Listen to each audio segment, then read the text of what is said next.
Hi guys! Welcome back to my channel! For today's video, i-share ko pala sa inyo kung paano ako nakakuha ng aking tourist visa dito sa Europe. Just keep on watching. Last March 2024, pinili ko pala si German na mag-apply kami ng tourist visa through agency. Kasi mahirap talaga mag-DIY guys. Like for me, I don't have any idea para makapag-apply ng tourist visa. At saka mas matrabaho siya at mas magastos pa. Kasi syempre, di ba, ikaw ang mag-book ng appointment mo to get the visa. At saka yung mga pamasapas-masahin mo. At saka yung mga incomplete requirements mo, hindi mo maproprovide. At ako pa naman, wala akong kaalam-alam masyado through computer. Kaya pinili ko talaga si German na mag-process kami through agency. At eto na nga, yung kinuha naming agency ay yung pa rin yung agency na tumulong sa aking auntie at sa cousin ko para makapunta ng UK at saka Australia. Ito pala guys ang list of requirements na hiningi sa amin ng agency. One valid passport, 1 piece passport size photo, 6-month bank statement, evidence of accommodation, formal obligation or sponsor passport, application evidence, source of income of sponsor or business permit, DTI, ITR, employment certificate, payslip, pension statement, at saka PSA birth and marriage certificate of the applicant. And number 7 is evidence of relationship with sponsor and applicant, like photos together, chat messages, and saka birth certificate or marriage certificate. At yung panghuli ay kailangan mo kumuha ng travel insurance kapag nag-apply ka ng tourist visa. At ayun nga, yung in-apply namin tourist visa is, syempre pag dito ka sa Europe, kailangan mo kumuha ng Schengen visa. Tourist or visit visa, pero syempre, visit visa kasi hindi na nila kailangan kumuha ng daily itinerary. Like, nung nagbakasyon kami sa Bangkok, hihingian ka ng daily activities, yung everyday activities mo, yun. Kaya, visit visa yung in-apply namin. At ang binayaran pala namin sa agency ay tumatiginting na 24,053 pesos. At sila na ang bahala nun. Kasama na yun ang processing fee, travel insurance, at sila na rin mag-book ng appointment sa VFS, hindi na dun sa German Embassy guide, dun lang sa VFS, kapartner nun ang German Embassy or any country para mag-apply ng visa. VFS talaga guys. At saka yung hindi pala namin na nabigay lang ng requirements ay ang formal obligation. It's like formal obligation is like invitation letter na kukunin mo dapat sa Germany. But since si German ay nasa Philippines at hindi na siya nanirahan dito sa Germany dahil gusto niya niyang tumira sa Asia for good, kaya wala na siya any property or any apartment na nirerentahan dito sa Germany. Kaya hindi niya ma-provide yung formal obligation. At pumunta din kami sa consulate ng German consulate, hindi na rin sila nagpo-provide ng formal obligation. Kaya yun, hindi kami nakapagpasa. And that time, nung naipasa na namin yung aking mga requirements ng agency, ako pala, sinamahan ako ng agency para dalhin lahat ng requirements ko doon sa VFS. Kasi syempre ako ang magba-biometric. Kaya kailangan talaga personal appearance. At dala-dala ko lang yung aking mga requirements. At syempre, ini-interview ako, tinignan lahat ng mga requirements ko. Ayun na, napasok ko na sa VFS. Tapos sabi ng taga-VFS, after ko mag-biometric at after ko lahat, mag-wait daw ako ng ilang araw dahil tatawag daw sa akin ng German Embassy. At nung sa Cebu kami guys pala nag-apply ng visa sa VFS Cebu. Kaya medyo malapit lang sa Mindanao. Mas prefer namin sa Cebu kaysa Manila, medyo malayo. Lalo na at nagbabarko lang kami para mas makatipid. And after a few days guys, ayun nga, tumawag sa akin ang taga-German Embassy. In-interview lang naman ako kung gano'n na kami katagal ni German at yung saan kami naninirahan at gano'n na katagal ang relasyon at kami nagkakakilala. Basta mga interview lang, personal about me and my German partner. At saka, nag-send sila ng message through email na kailangan ko daw mag-provide ng formal obligation.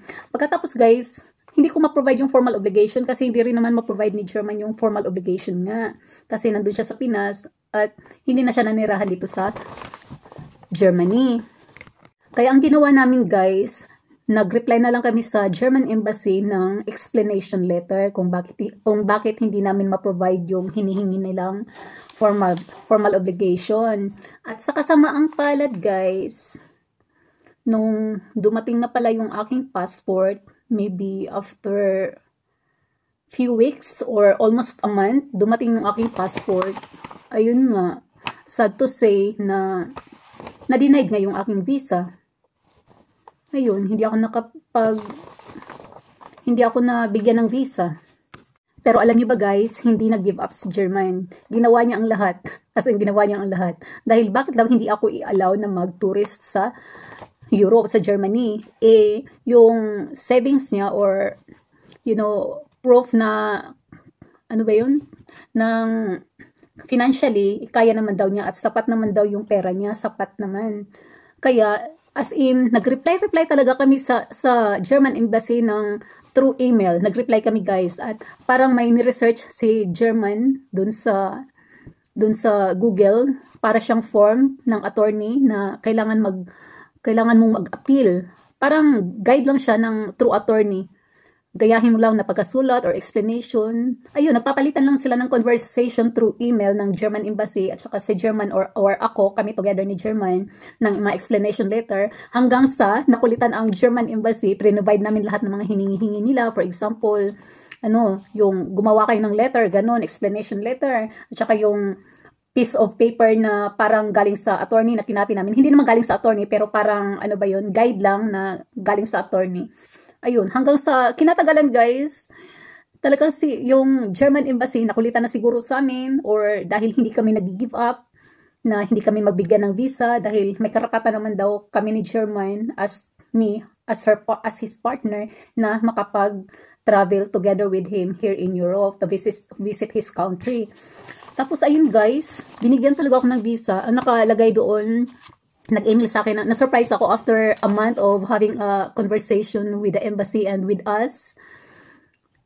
Ayun, binigyan kami nag-message sa akin sa email address ko ang German Embassy na your remonstration, we reviewed again, and parang sinabi doon na they have a new decision. Yun nga, sa remonstration, yung parang, ano ba yung tawag? Remonstration, alam nyo, gets nyo na siguro yun guys. Sorry, hindi talaga ako magaling magsalita kasi pasensyahan nyo na. Na ayun, na may bago daw silang desisyon at bibigyan na lang daw nila ako ng visa. Kaya tuwang-tuwa ako na bibigyan na lang daw nila ako ng visa kasi Europe to guys, diba? Sino ba namang hindi mag-aambisyon na makapunta or makapag-travel o makarating man lang dito sa Europe. At ayun nga, yung embassy, pinapasend nila sa akin ulit yung bagong travel insurance ko, travel itinerary, at saka yung passport ko, pinapasubmit ulit sa kanila. 3 requirements na lang guys ang hinihingi sa akin para isubmit sa kanila yung passport, new travel insurance, and travel itinerary. Yun guys ang pinasa ko or senen ko ulit sa embassy sa Manila para bigyan nila ako ng visa. And ayun nga, nung nakarating na sa kanila, after a few days, minessage nila ako na isasend na daw nila yung aking passport dun sa VFS na pinag-applyan ko. At saka yung VFS, nag-message sa akin na, ayun, kailangan mo magbayad ng 250 pesos para sa courier or LBC para isend sa akin. Ayun nga, nagbigay ako sa kanilang ng 250 para ipadala sa akin through GCash. Ayun nga, nung pinadala ko na, after few days, natanggap ko ang aking passport ulit. At ayun nga guys, meron na akong visa. Kaya guys, huwag kayong mawala ng pag-asa. Kung hindi man kayo mabibigyan ng visa, huwag kayong mag-give up guys. Alam ng partner nyo yan. Kailangan nyo mag-appeal lang. Kaya huwag kayong mawala ng pag-asa. Mag-appeal lang kayo, mag-research kayo. Kaya lang sa akin, na nawalan ako ng pag-asa dahil, yun nga, diba? Na-denied na ang visa ko. Pero sa German, hindi siya nag-give up. Talagang nakipag-argue siya or inilaban niya na bigyan ako ng visa. Sa mahaba-habang conversation or palitan nila ng message through email, guys, binigyan din ako ng visa.